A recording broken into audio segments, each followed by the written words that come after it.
All right. Good afternoon, church.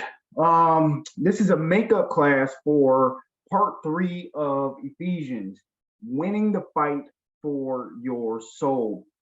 We had a little bit of a technical hiccup a couple weeks ago, and I promised that I would make a recording of this lesson so that everybody would have the opportunity to have this material and actually do their study on their own. So we are going to be,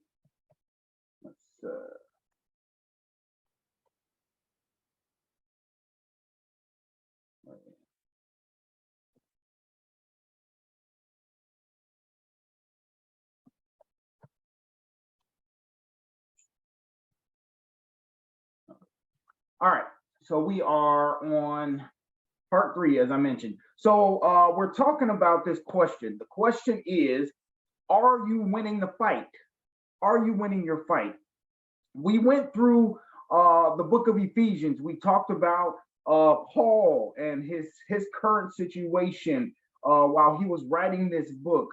We talked about the city. We talked about the culture. We talked about the church. And we've talked about all the major themes of this book. And then we get to chapter 6, and I asked you all the question: what does it mean to live in the Spirit? And that's what we are trying to figure out. So we're talking about standing.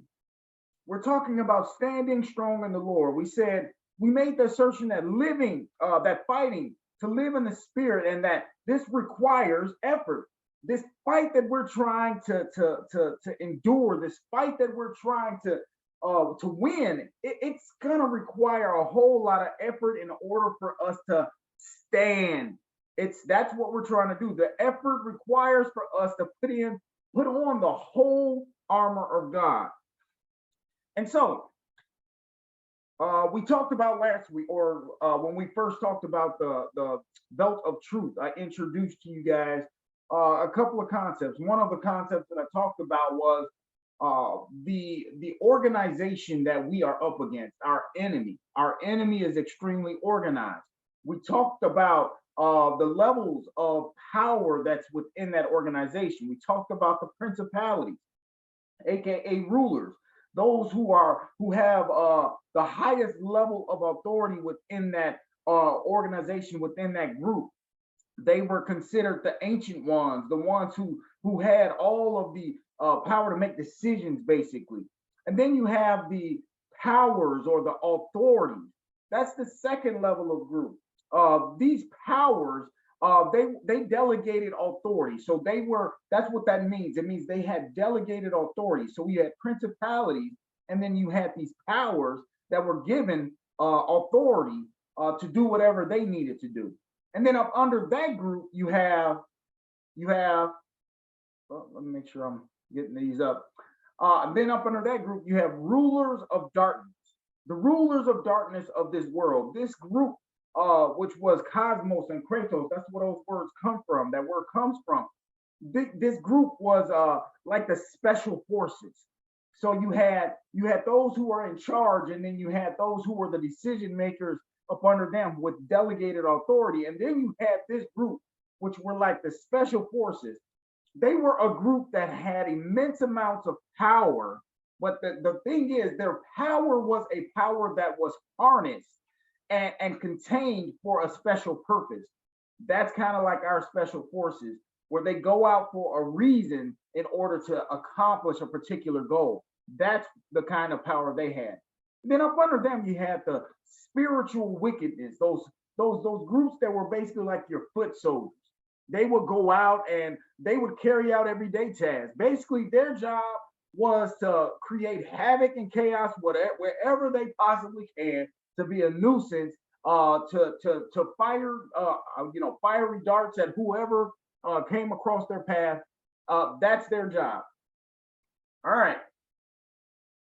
So we talked about the belt of truth. We're talking, and the thing is, the Bible teaches us that we need to put on, first and foremost, the whole armor of God.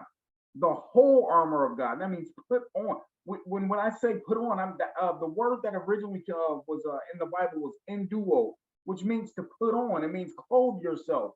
plunge into. That means get all the way in. It's like putting on tight pants. You got to plunge into those pants to put them on. And so that's what God is trying to tell us. We need to put on the whole armor of God. So now is the belt of truth. The belt, we talked about the belt of truth in 4 different ways. We talked about the characteristics of a belt and then correlated it to truth and what that meant. So we said first and foremost, the job of a belt is to hold everything up. Now, in the same way, truth holds everything up, because without truth, nothing holds water. You can't trust anything. So if you don't come into this Christian thing and this spiritual journey without having some kind of truth, everything will fall apart. 2, just like the belt, truth holds the weapon. So when a soldier went out with his weapon, he would put it into his belt to hold it. In the same way, truth holds our weapon, which is the word of God. 3rd, just like a belt, truth surrounds you. It surrounds you. So truth is all. That's what our convictions are based off of. Everything that we do how we live out our lives, it's based off of convictions. Those convictions are based off of our truths. Those are the things that surround us. And then lastly, there was a concept of the belt was used to gird our loins. That means that when somebody girds their loins, that means you reach way down, grab your fabric, and tuck it into your belt. The purpose of this was to be able to move quickly. Okay, just like that, truth allows for us to move quickly. If you're moving in truth, you don't have to worry about which direction you're going. You can just go. All right. So now into this lesson. That was the recap, as I do every single week. Don't want to shortchange anybody. The breastplate of righteousness. I want you all to think about this. Think about your clothing, and specifically, I want you all to think about the clothing of a soldier. Okay, I want you to imagine a soldier on a battlefield, and they're on a battlefield, and they're fighting just like everybody else around them, except for in this particular case, this soldier is you. Now, what happens is your enemy shoots an arrow at you. Okay, as that arrow comes towards you, you see it, but you can't stop it. You can't dodge it. You can't pull up. You don't have your shield yet. We're just talking about the breastplate of righteousness. That arrow, as it comes towards you, you know you're going to die. You can see death literally by looking at this arrow coming towards your chest. And as it gets to your chest, it just makes a big sound. Clang. That sound is the sound of safety. Because instead of an arrow that would have certainly killed you, your breastplate has saved you. That is what we're trying to do today. We're trying to learn how to put on our breastplate to protect our chest. So what is the purpose of your breastplate? The first and really the main reason you wear a breastplate is to protect your vital organs. Okay, it's and specifically, I'm going to say the most specific organ that we are trying to protect as Christian men and women is our heart. I want you all to realize this: the heart in the Bible, it represents the spirit. The purpose of the heart is to pump blood into the rest of the body. That's the reason why we have the heart. It pumps blood into the rest of the body. The truth of the matter is, unless your heart is right, the rest of your body will be wrong. Because if your heart isn't pumping the goodness that it has into the rest of the body will suffer. This spirit that I'm referring to is the spirit that we have received from God. It is the spirit that connects us with God. The spirit of God, it feeds valuable nutrients and oxygen into our mind and into our body. The reason we have that heart is to pump oxygen to our brain and nutrients to our body. In the same way, the Spirit of God pumps valuable nutrients to our mind and to our body. Think about this in a physical term, in a physical way. A mind without oxygen becomes incoherent and it becomes confused. In the same way, if we do not have the Spirit of God, our mind becomes confused and incoherent. If you ever thought about somebody who gets up and speaks without the Spirit of God, it doesn't make a whole lot of sense to you spiritually. It makes you wonder, it confuses people. And that's one of the reasons why we got so much confusion around in this world right now today. But then also think about this. The Spirit of God also feeds our flesh as well. A body, the flesh, the body without nutrients becomes weak and sickly. The reason why a lot of us give in to our fleshly desires is because our spiritual self is suffering. So if you want to have your mind, a mind that is steadfast, that is God centered, and a body of flesh that is not giving in to the desires that we have, then you need to stay closely linked to God. That is the heart. That is what we're trying to save, and that is the breastplate's purpose, to protect that relationship that you have with God. I want you all to realize this. God made man in three different parts. I just spoke to you all about all three of them. The first part is the spirit. That's the part that connects us to God. The second part is the mind. That's the thing that helps us think. That's the soul. That's the thing that it reasons and all that stuff for us. And then lastly is the flesh.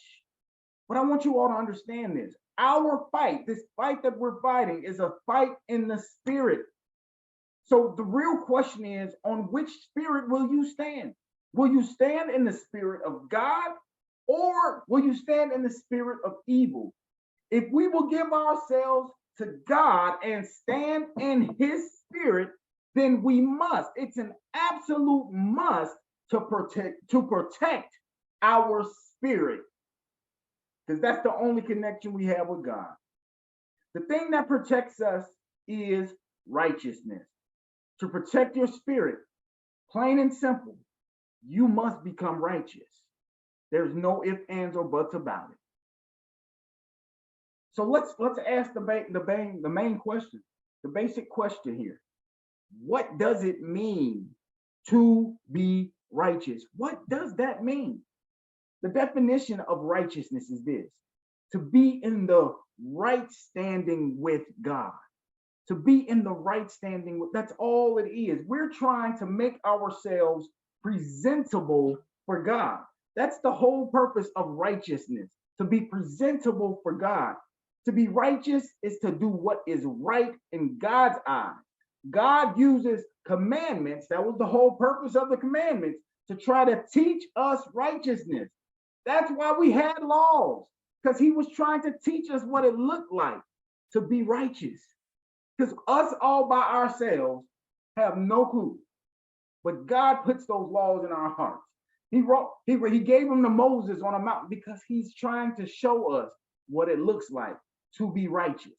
But here's the problem. We can't get right. We can't get right.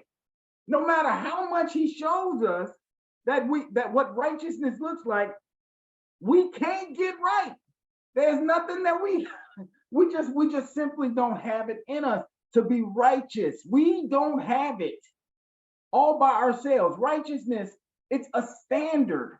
And the one and only example of that standard is Jesus Christ.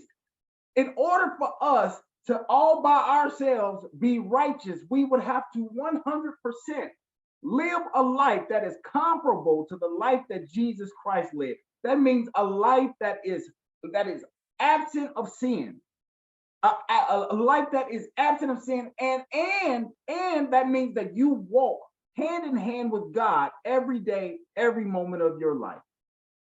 That's what it means to be righteous. And that also means that you don't have what it takes to be righteous. because every last one of us must be truthful and understand that I mess up. I get to the point where I'm not my mind, there are times where I get angry, I get envious, I get spiteful, all types of things go on in our mind. And our flesh, we can't control it sometimes. We have a hard time. Let's be honest with ourselves. We can't get right. So let's think about this. I talked to you all about this concept of righteousness. We can't get right all by ourselves. And this is what we try to do. This is what I want you all to see happening here, okay? Think of your righteousness as a house, your house.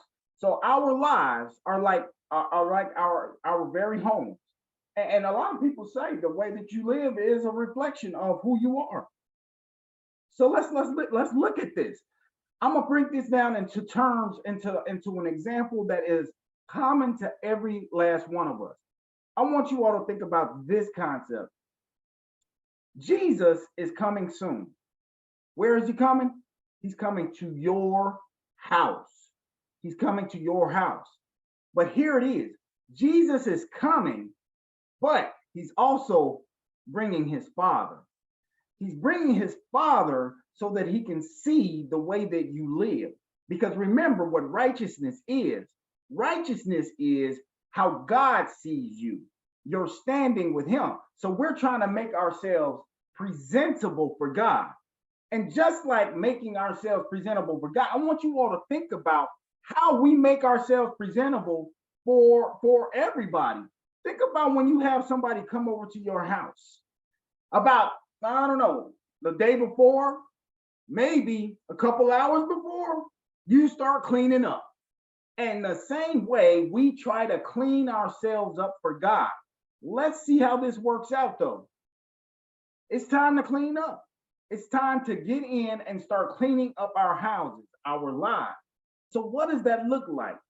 Just like what we do on a regular basis when we have company coming over, we start in the common areas.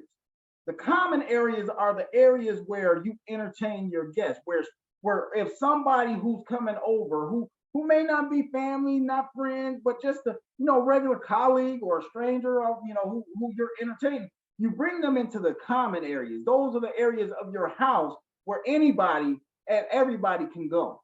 Okay. And we usually start in these areas when it's time to clean because we know those are the areas that are going to be shown off first. So let's start talking about our areas that we're trying to pick up. The living room. The living room is the first room that we start to clean up. It's one of our common rooms. Listen, this is the living room. This is the living room, the places where you may entertain others, but that's not truly where you spend the bulk of your time. It's a place that's supposed to stay neat enough for you to clean up just in case somebody pops up on you. Isn't that what we tend to do though? When we have company coming over our house, we start to clean up the living room because we know that's where they're going to sit. See, the living room isn't supposed to get completely messy because you know that if somebody pops up over at your house, you got to pick up stuff real quick. So you keep it to a level where you can kind of clean it up and get things looking nice and neat in order for the company to come over. Remember, God's coming over. So he's trying to see how you live. Are you righteous? He's trying to give you the stamp of approval on your life. Are you cleaning up for God? Are you presentable for God? See, the first area we try to clean up is that living room. The second area that we try to clean up, the kitchen, the place where you keep the things that you feed yourself. Listen to this. This place is harder to keep clean, but when company is coming over, it's amazing how much we will clean up in this room. But this place can get awfully messy with the things that you put into yourself. Let's talk about this because this is serious. Because there are a lot of things that we put into our spirit that really shouldn't be there. We watch things that we shouldn't watch. We listen to things that we shouldn't listen to. We hang with people that we shouldn't hang with. See, these are the things that we put into our spirit that really shouldn't be there. But you know what we do when company's coming over? We clean it up. We clean it up real fast. Then God's coming over, and he's trying to look at how you live. He's trying to see if you're presentable, to see if you're righteous. Now we're trying to clean up and make it look like all that bad stuff that we put into our bodies, it's not there when he's there, right? That's because we're trying to clean it up. Let's go to the third room. Oh, bathrooms. We got that living room, we got that kitchen. Now, you got to make sure the bathroom is clean when company's coming over. The bathroom, the place meant for cleaning up. It's ludicrous that the place is meant for cleaning us up is one of the dirtiest places in our house. That's crazy, right? Even when we have cleaned this place, and by all appearances looks clean, there is always bacteria and scum that lingers. This here is the church. This bathroom that I'm talking about, that place that's supposed to clean you up. It's crazy how when you get into the church, sometimes that church is dirtier than the other places of your house. Enough said. I won't keep going there. Let's keep going though. Let's keep going on another one. After we look at these common areas, then we get to these secondary spaces. All right. So we've cleaned up these areas where we know those people they come over, they may be strangers to us or people who we're not really close to. We keep them in our common areas. But now we're getting to our secondary spaces. These are the spaces where we bring our friends and our family, those people that are a little bit closer to us. Let's start looking at those places to clean up now. Let's see what that looks like. First room, the TV entertainment room. As opposed to the living room where you entertain formal guests, the TV room is where friends and family hang out and where you may spend large portions of your time when you are all by yourself. If you have time, you may get around to cleaning this up. So we went from that common area where we make sure that looks good because that's where a lot of people see us. But now we're in these secondary spaces where people who we affiliate with, people who we hang with, they see us. This is getting a little closer to the real you now, because this area is an area where your friends and family may come and kick it with you. See, they see you when you're at your lows and when you're at your highs. They see you when you're dirty and when you're clean. So they understand a little bit more about you. But the fact is, God's coming. You got to clean up your life. You got to make yourself presentable for him. That's what righteousness is, right? But we may or may not get around to cleaning up this room. It depends on how serious we are about cleaning up our lives. Let's get to the next room. The office. Oh boy, here we go. The office. This is the place meant for conducting your business. You don't assume to have to show off the office when company comes over. So you may choose to keep this door closed. If you do clean it up, it is cleaned only to the point where you are still functional and are able to work in ways you always have done. All right, y'all. So obviously, when we're on our jobs, there are times where we ain't the same person we were when we go to church. We don't put on the same level of cleanliness when we go to work as when we're hanging out or talking to just a regular stranger on the street. Because the fact is, we're trying to fit in, and a lot of times what we're trying to do is we're trying to do whatever it takes to get to that next level at work. And so we'll compromise our morals in order to fit in at this job. So that means that we clean up our life to the point where we're still able to rise and do whatever it takes at that job.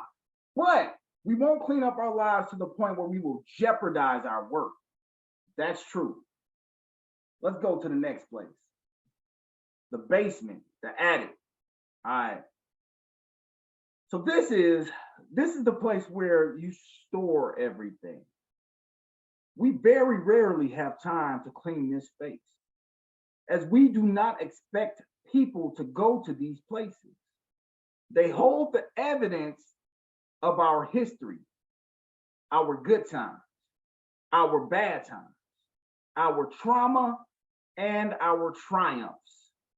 We don't have a problem going to these places to pick up something so we can show off our triumphs and accomplishments. But these places are also meant to keep the evidences of our traumas and our failures hidden from the rest of the world. How many of us have things sitting in our basement that we have not dealt with? How many of us have trials? How many of us have traumas? How many of us have embarrassing things that we've done that we locked in our basement? We never addressed it, acted like it never happened, and we expect God to accept us like that. But that's the way we treat our lives. See, God, we're trying to make ourselves presentable for God, yet we have all of this junk, we have all of this trash locked in our basements. How is that possible? Some of us, I mean, at least we try to clean this up. At least we try to get to the point where we deal with some of these things. But the fact is, most of us, I would say 99% of us, never get around to cleaning up this part of our lives. We just live with it. Next place. All right. So those are the secondary spaces. Now, let's talk about the most intimate spaces that we have. Let's talk about our bedroom. Think about this. When you have company come over to your house, this is what happens. This place is not a place of the past, but a place of the present. Remember, you currently use your bedroom. It's not like a basement. It's a place of the present where we keep all of our little secrets. This is what you're doing right now. Unless this room is properly cleaned up, you will never, ever, ever, ever, ever, ever, never, never, ever, ever let a guest spend time in this room to snoop through your stuff and your intimate places. This is true of us all, because a lot of us are walking around here with stuff that we're dealing with right now. I'm not talking about your trauma of the past. I'm talking about what's going on right now. And we keep it inside. We deal with those things on our own. We are living sinful lives, double lives. We're doing all types of stuff that we don't want anybody else to know about. That's your bedroom. We'll never get around to cleaning this up. We haven't gotten to the bedroom, to the basement. We haven't gotten to the office. We haven't gotten to the TV room. There's so many places in our lives that we have not gotten around to cleaning up. Remember, God's coming over. We're trying to make ourselves presentable for him. As you can imagine, what I'm talking about, is not a house. I'm talking about your lives. I'm talking about your mindsets. That is the true house that I'm referring to. We're trying to clean it up for God. It is true. Jesus is coming soon. He is. Jesus is coming soon. But we have no clue when this time. See, I gave this scenario as if Jesus was coming and we knew he was bringing his Father. We don't know when Jesus is coming, so we have to always maintain a righteous life. There's no clue. But the fact is, we need to be able to clean everything up. So it's in our best interest to remain clean and stay clean. The question is, can we? No, we cannot. I'm going to ask you all this, and this is from God's perspective. Have you ever gone over to somebody's house And you know that they cleaned up right before you came over there. They did. You could tell they cleaned up. Just like this whole scenario that I just went through, they tried to clean up. And so you're sitting in their house, either their living room or their kitchen. You could be it could be a family member. So you're in the TV room or whatever. Have you ever looked around and noticed that stuff was still not right? Like they tried to clean up, but then you went to the bathroom and realized that the sink nozzle, it doesn't really work well, or there are stains on the ceiling, or the refrigerator, it has some stuff on the outside of the door. Whatever it is, you tried your best to clean things up, or that person did, yet things still are not right. I want you all to think about this from God's perspective. God himself came down from heaven, all right? And he's looking at your life, heaven, a place that is spotless, a place that is without blemish, paradise, the place where everybody is trying to get to. He comes from there and he looks at your life. And even though you try to clean up as much as you can, he's looking around and all he can see are these little blemishes everywhere, cracks on your walls, paint that doesn't match. Things are just not right. So can we get to the point where we're completely clean in our houses? Absolutely not. Not in the eyesight of God. We can't do it. But I do have news for you. I do have news for you. Jesus did make things right. Jesus found a way to help us out here. I'm going to take you to Romans chapter 3, verse 21 through 24. This is what it says. But now, apart from the law, the righteousness of God has been made known, to which the law and the prophets testify. This righteousness is given through faith in Jesus Christ to who? To all who believe. There's no difference between Jew and Gentile, for all have sinned and fallen short of the glory of God, and all are justified freely by this grace through the redemption that came by Jesus Christ. Ladies and gentlemen, Jesus paid it all. Jesus paid it all for all of us in order to be made righteous in the eyesight of God. Us who were far off from God because we looked so ugly, because we were so unclean, Jesus brought us back together with him. So now when God sees us, he sees Jesus and he sees the goodness of him in us. He made us righteous. He made us righteous through his blood. So now the question becomes not how do I get righteous? We know we've been made righteous. But the question becomes, if Christ made us righteous, then what does it matter what I do? Why is that important? Why does it matter if I do right or if I do wrong, if Christ is the thing that binds me back to God and makes me righteous? As long as I am a Christian, as long as I'm a baptized Christian, and I have been covered in the blood of Jesus, why does it matter what I do? Very good question. Let's think about this.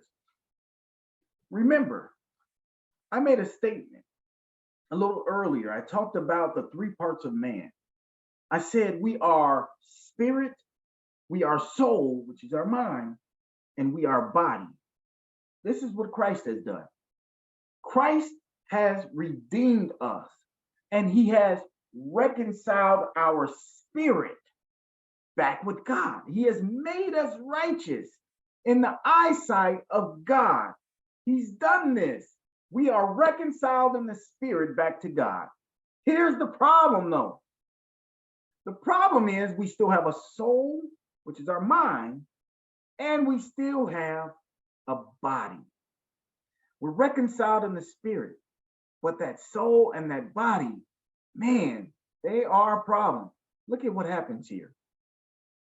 The wiles, the schemes, the methods, the methodias, hurled at us by Satan are aimed at our minds and aimed at our body, the flesh, in an effort to get us to separate ourselves. He's trying to get us to separate ourselves from God.